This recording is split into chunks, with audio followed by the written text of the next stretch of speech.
Make sure you stay 6 feet apart when you're shooting each other with the Roman candles. And, Or not. Merica. Or not. Merica. That's right. Don't tell me what to do with my fireworks.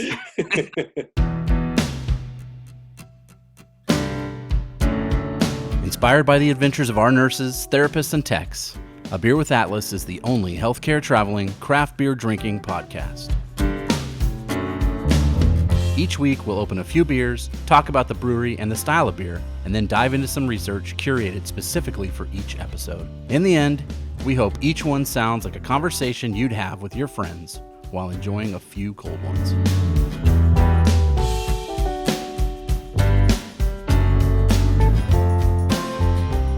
Welcome to a 4th of July edition of A Beer with Atlas. I'm Rich.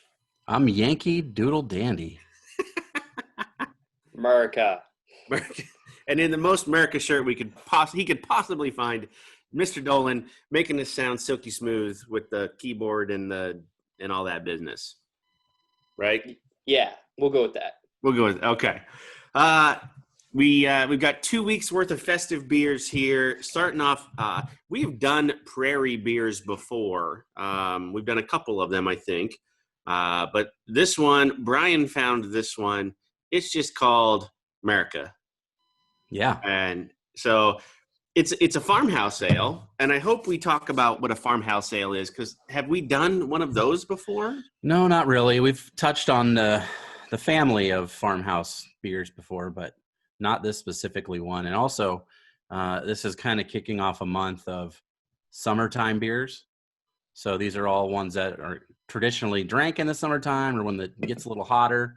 So everything we are going to get into in the next 4 weeks or so will be kind of summer, not exclusives, but just the style of summer. I love summer beers. I'm way more summer beer than I am like a winter beer. Like winter beers are more your jam. Yes, they are. And if you turn the air conditioner down just enough, it can be your jam all year long. All right. Pro tip for you. that's like next level beer drinking right there. Yeah, if you need a stout, just turn the air conditioner down. Turn it down. I don't even know if I want to pour this into a glass. Like if you're drinking a beer called Merica, then you probably should just drink it right. I feel like maybe I should shotgun it. Well, it's too late for that. You're already too late. Too late. Well, pour it. I also, to your point, Rich, I don't want to pour it in a glass because just look how great that can is. Oh, the can is fantastic. It's got everything. It's got aliens on it. It was an alien. Here, okay, so I have one problem with this, and I get it. You see the V for Vendetta guy right there? Yes. That's very British. That's now okay. So I get it. It was written here in the States, right? It was a comic book here in the States, but that's a very British. But I don't want to split hairs on that. That's Well, I mean, there's a bulldog with a construction hat on too, so I don't know. Okay, you're right. And there's a Yeti and it looks like Ray Charles. Is that Ray Charles right there? Do you see? Maybe. Yeah, I see him right above. There's an eagle above him. I mean, he's America too. I don't. Yeah. There's a mullet. That's pretty sweet. Next to some cargo shorts. Pizza. There's a slice of pizza on there. Oh yeah. There's great. A hoverboard. Yeah, I just saw the hoverboard right there by the alien. See? America. Yeah, there's a lot to look at in this can. That's one of the things that grabbed my attention, obviously. Sweet. Now I've had this beer. They've made this beer for, I don't know, 7 or 8 years. I noticed that as I was doing some researches. This has been one of their summer beers for a while now. Yeah. They changed the design of the can. It used to be in a bottle, first of all. Mm-hmm. But it was had a couple of guys' beards and it said America in the beard. So this one actually looks to me, it's a lot better, but it's also more kind of in tune with all the rest of their cans now. They all kind of have this same artwork, not the flag design, but just the drawing sort of stuff. So gotcha. Sticks out to me. I didn't do, because since we've done Prairie before, I didn't do a ton of research. I just, on the brewery itself, they've got 3 separate locations, all of them in Oklahoma, 2 of them in, is it McAlester? Is that how you pronounce it? Yeah, sounds right. Like Kevin. It looks like Mac McAlester. Ale. Good call. Yeah. Maybe. But McAlester, Oklahoma. But the one, Oklahoma City is where, like, they have a tap room in Oklahoma City. So, which I assume is close to that. Founded in 2012. They've been around as long as Atlas has been around, which honestly, I would have thought maybe a little bit longer just based on their distribution. Like, Prairie is one of those that people know about. Yeah. I think they're kind of known more for their stouts. That seems to be what we get around here. Yeah. And some sours and stuff. But this style of beer is really on par with what they do and their daily sort of stuff. They're into that farm funky stuff. Are you tasting the Brett? Are you tasting the earthiness? Yeah. Yep. You know, I the only thing I have to compare it to is Boulevard, right? Is Tank 7. And Tank 7 is way more pungent. I think pungent is the right word there than this. This is a nice, mild kind of smells very farmhouse. Grapefruity or something like that. There is grapefruit flavor smell there, yeah. But that's that kind of farmhouse smell. Mm-hmm. Yeah, that's pretty good. Look at Dolan's face. He's trying to figure it out.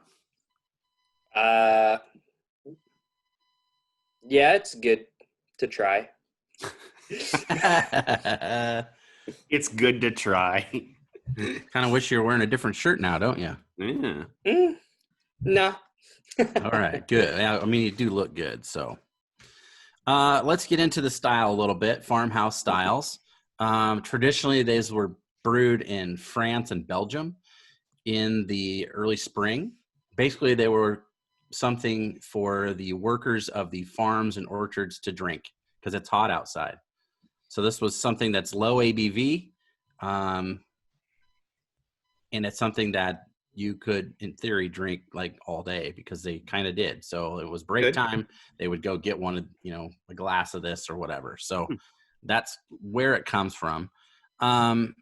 Saison is in the same family. Saison, that's French for season, if that helps you with anything. You're classing it up a little bit with some. I'm trying. My lessons. My pinky is up. You just can't see it on the camera. Some of the other beer styles that are in this family tree, Bière de Garde. If you've ever heard of that or seen it on a bottle, this one I'm not going to try to pronounce it, but I'm going to just I'll try. Goes. It's like Goza, almost it looks like, but it's Gueze. Or another beer called Sati, Chti. Those are all in the same sort of family. Belgians have kind of always brewed this beer. The French did it for a while, but then it kind of fell off, I guess would be the best way to put it. When people stopped living on farms and so much agricultural and moved to the cities, then this style of beer kind of was left behind, basically, because it was really something that they did do for the workers that were there. So it's a style that kind of almost disappeared for a bit, especially in France, but then it's come back. And now it's not a staple, but it's something that a lot of craft breweries are into. I think there's a couple in Nebraska that make this kind of style of beer, but it's not everywhere. You don't see these sort of things all over the place. They're basically like natural is the best way I can describe it, like spontaneously fermented and stuff like that. There's not a whole lot of like biology, science, microscope digging for this style of beer. Are these the ones like the open fermentation where they just leave it open and like all kind like shit falls in it and whatever, and then they scoop it off the top and type of thing? Yeah, and that's one of those things where like regionally it would taste different. The beer would taste different because of the pollens in the air or whatever. It's one of those like old school, like that's how they used to do it. What we should be getting out of this, and we've already tasted it, but let's talk about it, I guess. We should be getting that earthiness, some like funky smell and flavor. Should be dry, but not super dry, not like a champagne. but it should be drier than a normal, like a hazy IPA or something like that. And then the term saisonner or saisonnière, if you want to use the French, it was basically summer seasonal workers, and that's where that term comes from. So people continue to make saisons, and that's why you drink them in the summertime. So I wouldn't have, tasting it right off the bat, I wasn't thinking saison. But then when you said it now, I really taste the saison. That would be why I'm having trouble with it. I'm not a saison guy at all. I don't necessarily mind the style. I think sometimes they try to do too much. How's that? There are brewers that really want to, put their spin on it or whatever, when there's nothing wrong with just the classic style with just a good, clean, classic saison. Yeah, I think the flavor that we're tasting, and it's not for everybody, obviously, but it is definitely more pleasant in heat than it would be like, October or something like that. Like that would probably really turn everybody off. To me, it has some sort of, there's an underlying sweetness that I kind of like. There's almost a fruity sensation that kind of hits your tongue. But then there is something floral about saisons that kind of turns me off as well. So it's not a style that I normally have, but a couple times a year, yeah, sure, I'll give it a whirl. I've ordered some saisons just because it sounded good, and it's not a style that I like absolutely despise by any means. It's not my go-to or anything like that. What saisons kind of remind me of is, and this is going to sound really weird, but growing up, my grandma would have those old perfume bottles with like the bag that you like spray or whatever. Oh yeah. That's the smell and the taste. It's florally, kind of like those old school perfumes. I don't know. So that's what kind of makes me weirded out by it. But no, you're absolutely right on. I mean, I think that's, smell and taste are so closely connected, right? That you're just associating that smell with a flavor, and that's not too far off. That's why, like some of those hibiscus that I like, sours and gozes and stuff. I don't generally like those as much either, because it kind of has that floral flavor to it, and I think you're right on. Some of the other. Oh, go ahead. Or Dolan's grandma was a French hooker. One of the two. I don't know. Maybe that's what it was. Spraying that perfume. Yeah. Grandma's got work to do. Let's see. What did we talk about? We did that. We did this. I wrote down some of the other breweries that are making this style of beer, farmhouse style.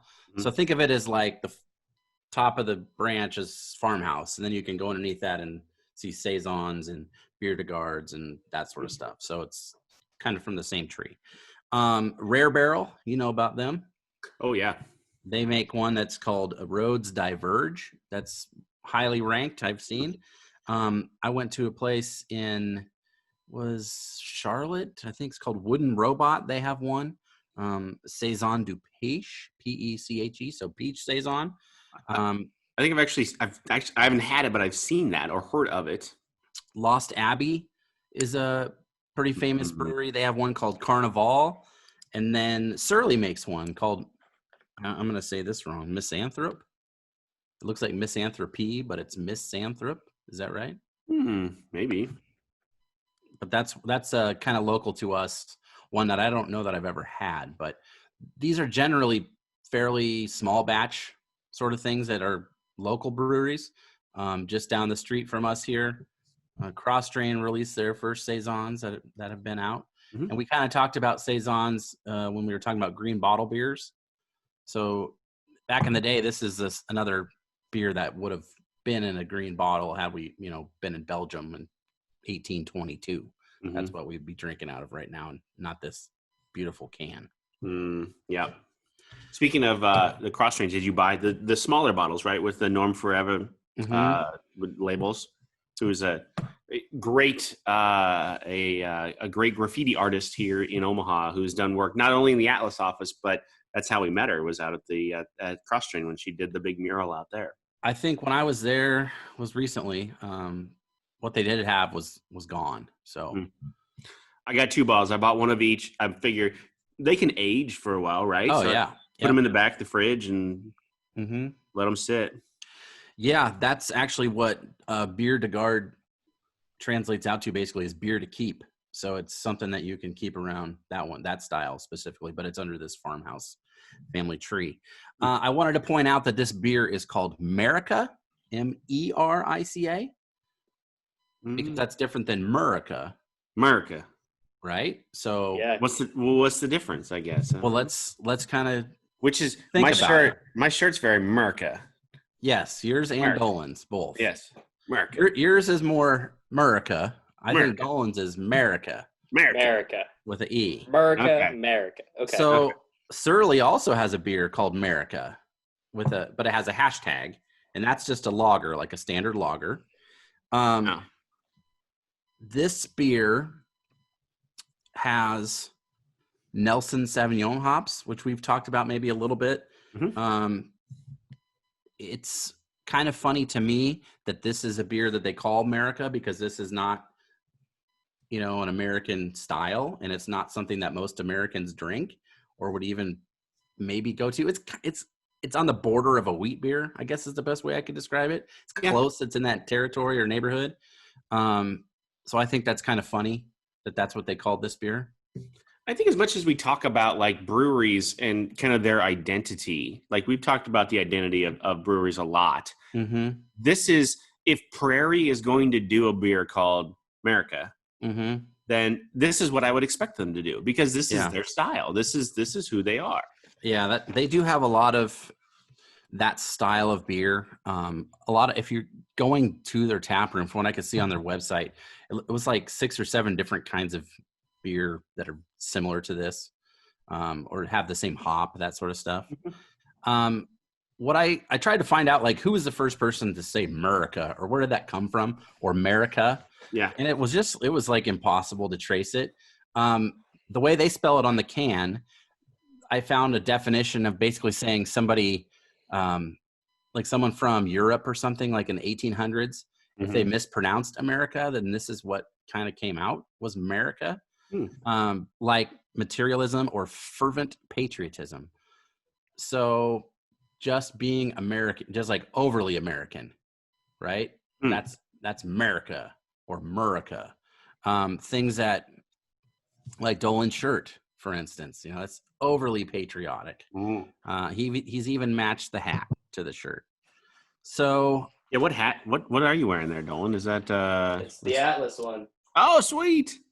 Excellent. How beautiful! What a great outfit. And he's got the red undershirt to match too. What's funny is I got my kid dressed this morning for school, and he's wearing a blue Royals t-shirt with red shorts, so he would have fit right in. There you go. Remember when you were a kid and you just didn't care if you matched or not, right? I still am that way. And my wife is, when my kid comes home, sometimes she's like, "What is he wearing?" And then I'll usually blame him. I'll be like, "Oh, he picked it out. He totally did it." Really, I did. Some people think that the term Merica became popular from Team America World Police, the movie. Which, if you haven't watched that movie, that was one of the films. Even still, like, I laughed so hard I stopped breathing. Oh yeah. Like when when you laugh so hard, like you're crying, tears coming down your face, like you can't breathe. Like I thought I was gonna die. You're like, this is it. This is how I go. This is it. I'm gonna die. Laughing at puppets that are vomiting. Yes. That's funny though. There's a lot of good gifs of that. So many. So another thing that America is now standing for is overly American, or sometimes even redneck.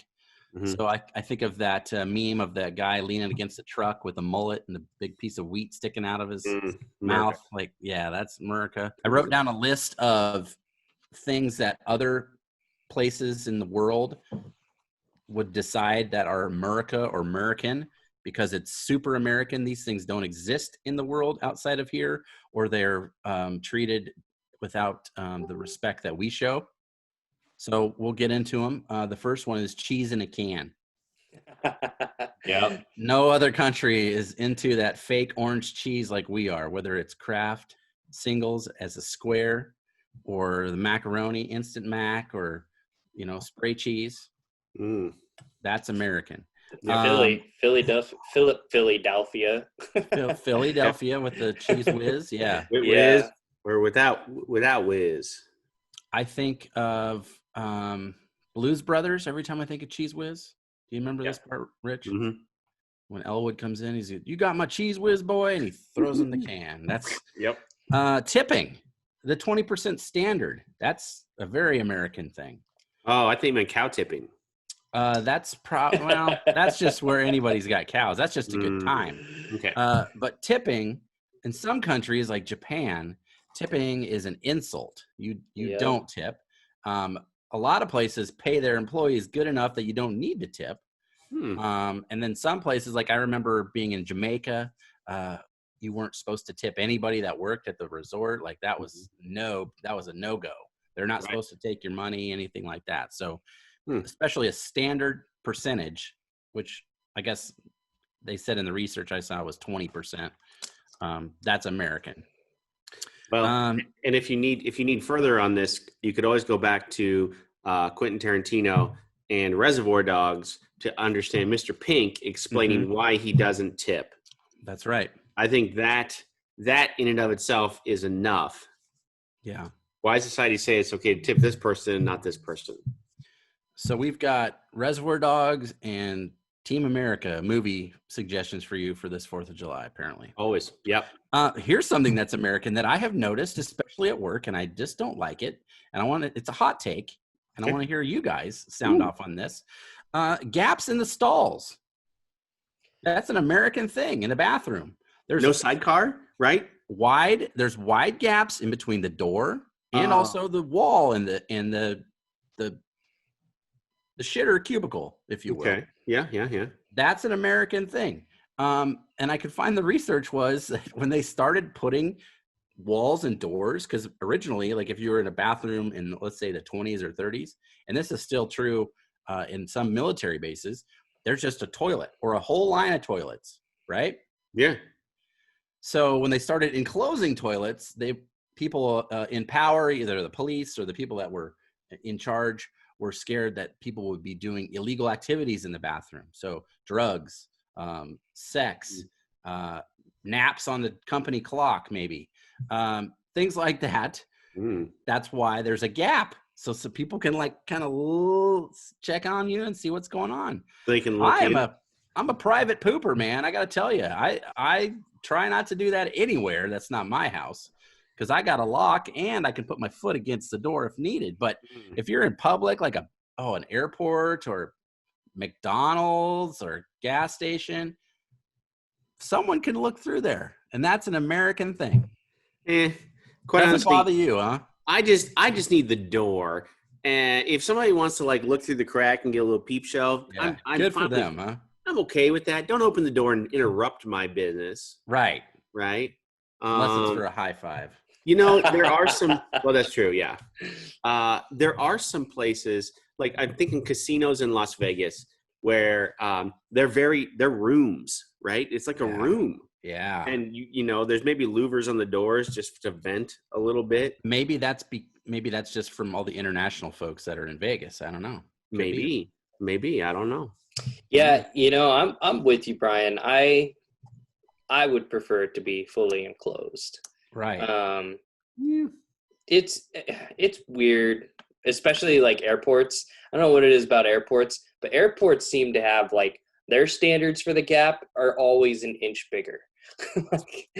True. I don't know. True. I don't understand it, but yeah. I mean, I've been around it, and we've been in this. Well, Rich, you've been in this industry longer than me, but I've been around it long enough to have definitely seen and heard deals happen in the men's room. Client manager, recruiter. Hey, what do you got? What's the GPH on this one? Blah blah blah. Yep. There's deals happening in the men's room at these companies, and I guess maybe that's why they need the gap. I may or may not have actually closed deals in the bathroom. that time. It's Okay. possible. Yeah. Here's another. Yeah. If you want, here's another movie for you. Okay. The Basketball Diaries. If you want, Yeah. Speaking of illegal activity in a bathroom, go watch what Leonardo DiCaprio does for some drugs in a public bathroom. It's gross. It was heroin. Well, okay.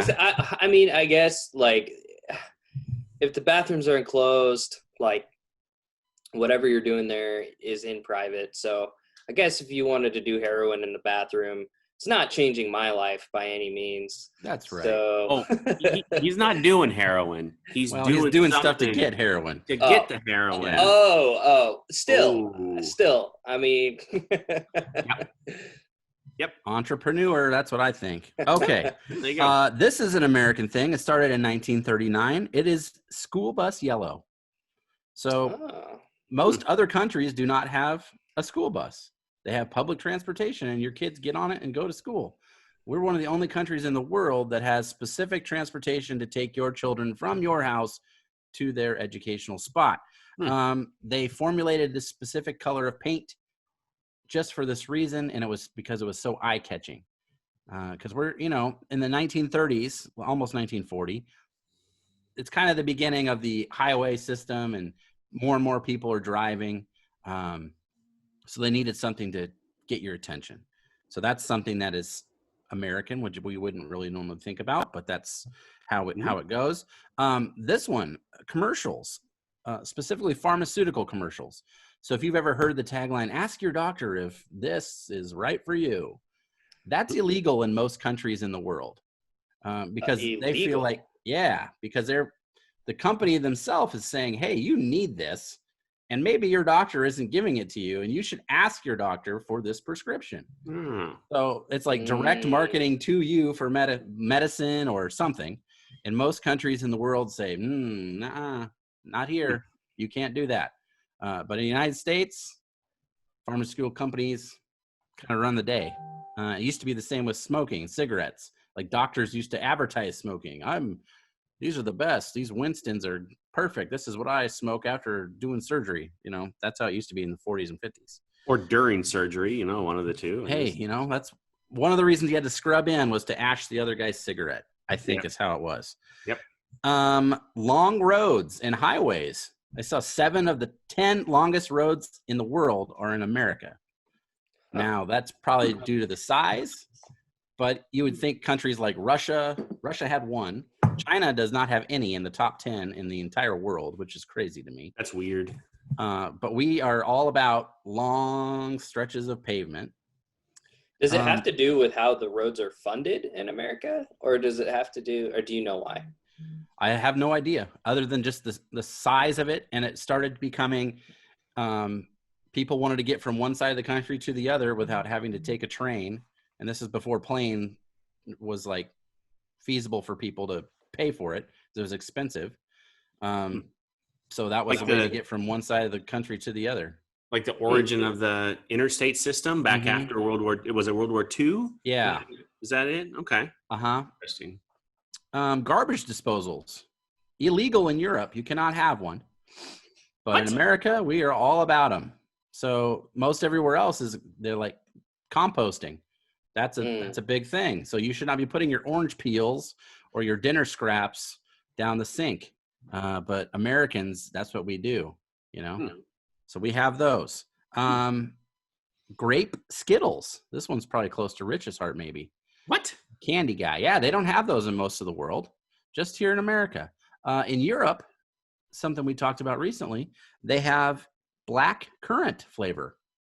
You're not getting a grape, you're getting currants in most of the world. But that's one that we have that nobody else does. The final price of a product. You'll go to the store and you'll see there's a price tag on it. Maybe you're at the grocery store or whatever. It's apples, 99 cents a pound or whatever. You don't know until you've really paid for it what it actually costs, because sales tax isn't in there, and any other sort of taxes, restaurant tax, blah, blah, blah. Yep. Most of the other world, the full price is on the item. When you pick it up, you know what you're going to pay. And that's a strictly American thing of you don't really know until you've already paid for it. I'm going to tell you a funny story about my uncle. My uncle grew up on an island called Saipan, which is U.S. territory. And he came over for the first time when he was, well, he's been over before, but when he was little. So the first time he remembers coming over, I guess, is when he was a sophomore in high school. Junior or sophomore in high school. And he came to the family reunion. We laughed because we looked exactly alike. Became friends, or good family members, I guess, instantly. And then I took him to Walmart for the first time. Mm-hmm. Oh. And he's like, I've always heard of Walmart, but we don't have that in Saipan. Saipan is just it's an island that's 18 miles in diameter. Don't quote me on that, but it's really small. And so he's walking through Walmart, and we're buying swim trunks so we can go and swim at the hotel we're staying at. And so we go and we buy him a pair, and because on the island you just wear whatever. Yeah, I guess, according to him.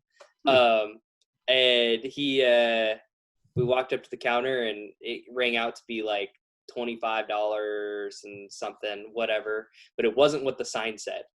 And he started to say something to the cashier, and I said, no, that's right. It's just tax. And I had to explain to him on the way back to the hotel, like, what that meant. Because on the island, yeah, it's just what it is, right? It is what it is, and it was just such a foreign concept to him that it was just really funny to see that and try to explain that. But yeah, that's interesting. So that proves my research was right. Nice. Yeah. Yep. All right. You know what messed me up about when I moved to Nebraska was the prepared food isn't taxed. Is that right? The prepared food. So like if you buy a sandwich at a gas station? Yeah. Not taxed. Right. No state tax on that, right? Or county tax. Yeah. I think it's just the cold food versus hot food.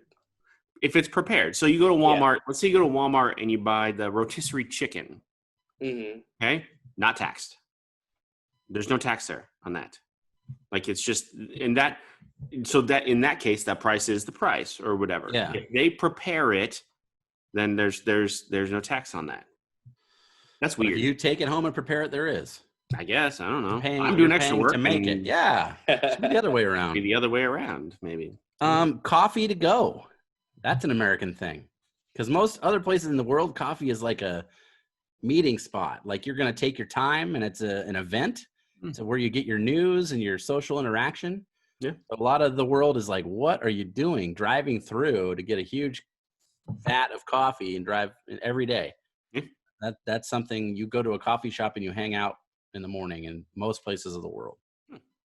Large portion sizes, we've heard that, especially in the Midwest. But it's true. Oh yeah. I mean, there's what are those pork tenderloin sandwiches? That's the best thing I can think of, because they're like so big and they're the buns like this big. Yeah. And it's like that big around, and yum. Look, if they have to call the sandwich the elephant ear, and it's a pork tenderloin, right? And you got to fold it a couple times to get it on the bun, right? That's Merica. That's right. You're in for it. That's gonna be a good Sammy. You know who's the biggest offender of large portion sizes when it comes to fast food? I think it's Burger King. Every time I pull through, because I'm used to normal sizes, but Burger King for whatever has to be bigger with everything. Yeah, so they're the king. They're the king. Yeah, I guess so. When I roll through and I ask for a medium, iced tea, it always comes out like this big. A bucket with two handles on it. Yeah. They hand you it's like the pickle jar. It's like the bucket of pickles that they get. They just give you that with iced tea. Here's the best part. Now they've got a deal. You can at Burger King, you can add 8 nuggets for $1. Boom. To any meal. Oh wow. Yeah. That's awesome. Steve and I did that for lunch one day. I thought I was going to die. I'd never finished the fries. I'd never finished the fries. Oh, if you're a real American, you would. You'd find a way. Well, I give it to the wife. She finishes the fries. She'll finish her fries and eat my fries. Fries are good. I like fries too. I got the double Whopper, and I took 4 nuggets, and I put 4 nuggets on the double Whopper, and then I ate the other 4 nuggets with my fries, Innovator. and then later I wanted to die. That's another American thing, taking a nap in the cubicle after lunch, I think. Or in the bathroom stall. Or in the stall with the gap. 2 more. One of them is Americans will always say when they greet somebody, "How are you?" instead of "hello." And they feel like a lot of places in the world that's weird. So what do you do when you see somebody? Yeah, how are you? I guess I would say that. Yeah, when I really could care less how they are. Right. Generally. And that's what they were saying was like, that's not really a greeting. That's a question that you don't want answered, or at least answered truthfully. I don't think that's anything bad. Like I say it out loud. I'm like, oh, that sounds like I'm a shitty person. No, I really just don't care. I don't. Yeah. I'm like, hey, Brian, how are you? Why do you think that's weird to do in New York, right? Like, if people in New York, they don't. If you ask them, actually, I would say it's probably just a coastal thing. Like, you've heard the term of saying coastal, like, oh, you're very coastal. Mm-hmm. I think it's just more like, if you say, hey, what's up? Well, what's it to you? Or what do you care? What do you care? Or it's a coastal thing, I think. That's my favorite Steve Seitner story. So we've talked about, and he's been on the podcast before. Yeah. He is a very upbeat guy, man. He's ready to go. And he's in New York one morning. First time he was ever in New York, ever. And he, he got whatever, and he goes outside, and the first person that walks by, he's like, hey, good morning, like he would normally do, right? Like that's just how he is. And the New Yorker goes, hey, good morning, and the New Yorker goes, go fuck yourself. Like, oh, that's New York. There you go. Yeah. Well, the same thing, and this is why I say it's coastal, because the same thing happened to him in Seattle when we were there on the meet and greet a year ago. It was around the time that it was the Lancers and whoever playing for the Lancers. I'm sorry. It was the big hockey championship game that just happened last year. Stanley Cup. There you go. St. Louis. Wasn't that St. Louis? Yeah. Yes. St. Louis and the Senators, Washington Senators. Yes. And so we were at a brewery. We were at Seattle Beer Company with a few nurses, and we were watching the game. And Seitner walks over to this guy who's sitting in our area, who's watching the game with us, and Seitner kind of stands in front of him, between him and the TV, and starts saying like, oh, hey, are you with Atlas? Like, let me get you a drink and whatever. And the guy's like, no, what's Atlas? I'm trying to watch the game, and you don't make a very good window. And Seitner kind of goes, oh yeah, I've been watching this game before we came, blah, blah, blah, blah, blah. And the guy's like, dude, I really don't care. I'm just trying to watch the game. So if you could move, that'd be great. Oh, Seitner. And Seitner just kind of walked away, and it was the first time I had ever experienced anything like coastal like that. So it was, I think Seitner is like the definition of a morning person, but it goes all day. All day. You know what I mean? Like he's just that way until he's probably asleep. Yep. I love it. All right, last one. This is ties into us pretty good. Red Solo cups. Most of the world sees they don't have them, but most of the world sees that as like a college thing. So in all the movies, their college parties and TV shows, there's always red plastic cups in there. So most of the world equates that to like drunken debauchery, and they're not wrong, I would say. Right. They came out in the 70s, and that's really when they started picking up that connotation, I guess, with the color glasses. And I saw something on the internet the other day that said, I was this many days old when I figured out that Red Solo cups, those lines were measurements for like shots and other things. It's like a thing. Oh. Now, is that really true? Is that honestly? Well, I mean, there's only one way to find out. Okay. Well, a daily. Probably a daily video. Don't work on that. So that's what I got. That was my list of things that are truly America, that the rest of the world thinks is weird. You know what? I own every one of those. I think as an American, there's sometimes when you feel dirty as an American, like you feel like this, or whatever. In this case, I don't. Like these are all things that define us, that make, and and even, you know, from the New Yorker to the Midwest to the dude, you know, it's just, that's who we are and that's how we are. And I accept it. It's just us. I mean, it's just like Australians and Vegemite, right? Like, yeah. Why? The rest of the world doesn't really understand it, but it is what it is. Sometimes, yeah, you just have to embrace it. Embrace it, yeah. I mean, I think like KFC, like the bowl where they put the chicken and the corn and they mix it all together, like that's America thing, right? Yeah. Oh, I mean, it's delicious. That's perfect to what this is. It's like a bunch of shit thrown together, big size. Here you go. Get out of here. Yeah. See you next week. That's a great analogy for America in general. You know, just a bunch of things thrown together and might not be great to look at, but man, is it tasty. Yeah. Every country's got their thing. Every, you know, or whatever, and that's just ours. Excess and, you know, things like that. That's just us. That's just gluttony. Gluttony is so great. Why not? One of my favorite things. Yeah. I wonder how that became an American thing. I'm gonna look into that. See if there's even a trail for that. I mean, just like people size, right? Is an American thing. You know what I mean? Like most of the world does not look like Americans. That's why we're easy to spot when we're out of our native place. That's true. Right. Yeah, that's true. I'm surprised you didn't go into cheeseburgers. No, I just went with those things. I thought we could get some good conversation out of those, specifically the bathroom one. That was problematic. Well, it's bathroom. I mean, we'll always have good conversations around that. That's true, especially with us. Right, right. How do you feel about the so, I mean, I thought it was sidecar. That's what I thought you meant, which I generally try not to sidecar. Yeah, sometimes you just can't help it. I never heard of that term until I started working with this industry. Yeah. And then I was told all these rules about it, and I was like, what? No. It exists everywhere. The sidecar rule exists at Ameritrade when I was there 20 years ago. Like it exists.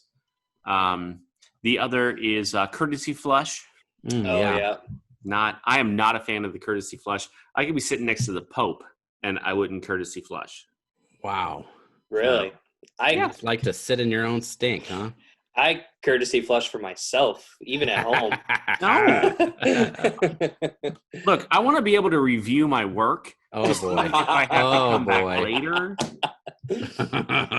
I'm getting up there in age too, so I need to make sure that it's a health thing. Right. Yeah, there's no weirdness there. Like, whoa, that's a different color. There's blood there. Our nurse friends would appreciate this. Oh, that's terrible. Why is that? If you courtesy flush, you're never gonna know. I guess I'll take that chance. Yeah, I guess, you know, if it doesn't feel different, then I'm good. Oh no! No one's going purely by feel. Talking about fecal. USA. All right, Merica. What we got for ratings on this? Ryan, do you have any more? Any more on that or? No, that's my research for this episode. All right. So I went to the Untapped, and I almost brought this up earlier, but I thought, no, I'm going to save this till the end. Okay. So Brian has checked this beer in twice. Okay. Was it a long time ago? It was. One of them was a very long time ago. Yeah. And I love your notes here, and because not only like you took multiple pictures. I don't know if you can see. Like you almost used like. Oh yeah, that's a filter. That's like a Instagram add-on. Yeah. Yeah. Like you took a lot of time posting the picture. There's a really that was a cool logo I thought back then. It was a cool guy logo with the beards. So February 21st, 2014, you checked this beer in for the first time. That's a long time ago. Yeah, over 6 years ago. Your comment here was complex as hell. Yeah. Which I don't. When I was first starting out, this was a tongue twister. Yeah. You rated it a 4. Okay. And now you've been consistent. You checked it in again on July 30th of 2017. So 3 years ago. Yeah. Yesterday's beer bus. Oh yeah. Yep. Beer bus. Yeah. Same 4. Okay. So, and then friend of the show and fellow recruiter Michelle Swain has checked us in at a 3.75 before, but with no notes, just 3.75. Yeah. Out of the, let's see, 17,000 check-ins, quite a bit. I had 2 of them.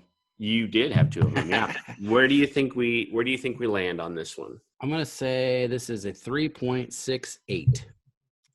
Colin? I would say a 3.6. 3.75.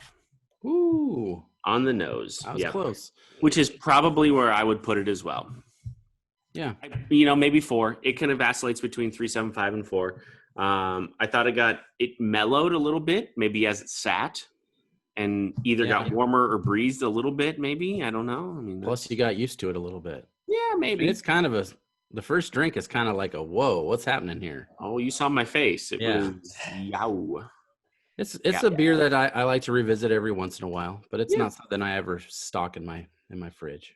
What's weird is it Untapped, and this might have changed over the years. The can itself listed as a 6.6 ABV, but Untapped still has it as a 7.5.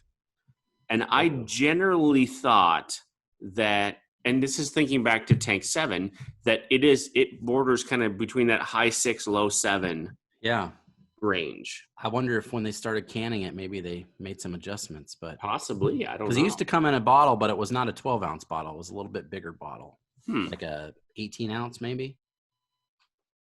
Interesting. America. Yeah, this is way more America right here. Bigger serving size. Dolan's right. That was American. Okay. All right. Yeah, I think if I were to rate it, I'm going to rate it. I would have just right down the middle with a 3, maybe. Just, not my style, but it's drinkable. Yep. Mm-hmm. Yep. It's just how it is. I don't have any. I'd probably have one again, but kind of like Brian said, I'd revisit it every once in a while. I don't know if I would come back to it all the time, but I would revisit it every once in a while. It's kind of fun. Like, I don't know. I went through this a few years ago where everything was super bitter IPAs, right? And that's what I liked. But then you almost get what's like hop burnout. Like your taste buds are just so used to that sort of stuff. You have to take a break. And then that's when I started really getting into stouts. So it wasn't until hazies came back into the picture, started to show up, that I started drinking IPAs again. And that was a totally different thing. So this beer for me is kind of fun because it's different than what we normally drink. So it's hitting different parts of your flavor enhancements and your tongue. And it's good for me for like 1. I think I'm glad I had it and try it again in a couple more years, see what's up. Sure. Yep. Come back to it in three-ish years or whatever. Maybe it's changed a little bit. You never know. So, all right. Next week we'll continue the Liberty theme or the 4th of July theme, maybe. Brian found us another beer. One I didn't think was available here, but is available if you are anywhere on the West Coast. Yeah. Anchor Brewing.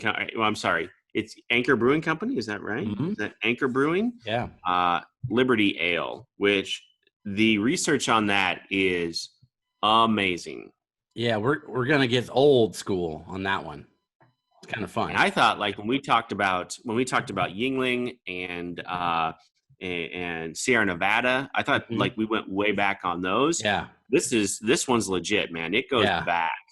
Yeah, it's a fun one for sure. Yep, I can't wait. So happy 4th of July. Please be safe.